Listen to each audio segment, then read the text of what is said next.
দিন মনে হয় শেষ হয়ে এলো। নতুন প্রধানমন্ত্রী হিসাবে ভাবা হচ্ছে বর্তমানের যিনি ডেপুটি প্রাইম মিনিস্টার অ্যাঞ্জেলা রায়নারের নাম।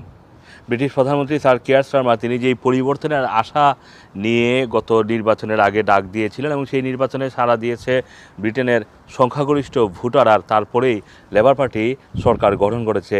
কিন্তু যেই বিষয়গুলো আসলে নির্বাচনের কি পয়েন্ট ছিল, এর মধ্যে অন্যতম ছিল হচ্ছে ইমিগ্রেশনের কন্ট্রোল। ইমিগ্রেশনের জন্য নানান ধরনের কঠোরতা নিয়ে আসলেও যেটা আসলে মূল সমস্যা ব্রিটেনের জন্য, যে চ্যানেল পাড়ি দিয়ে, ইংলিশ চ্যানেল পাড়ি দিয়ে প্রতিদিন যেই অবৈধ অভিবাসী ঢোকার যে স্রোত, সেটা কমছে না। বরং আজকে নতুন একটি খবর এসেছে ব্রিটিশ গণমাধ্যমে, সেটা হচ্ছে যে যারা অবৈধভাবে মানুষ ঢুকানোর জন্য কাজ করে থাকে সেই সব দালাল চক্র এখন নতুন করে বিজ্ঞাপন দিচ্ছে যে ব্রিটেনে ঢুকা মাত্রই চাকরি, মানে চাকরি সহ অফার দিয়ে নিয়ে আসছে। কারণ আপনারা জানেন যে ব্রিটেনে ঢুকলেই যে কোনোভাবেই হোক অবৈধ মানুষজন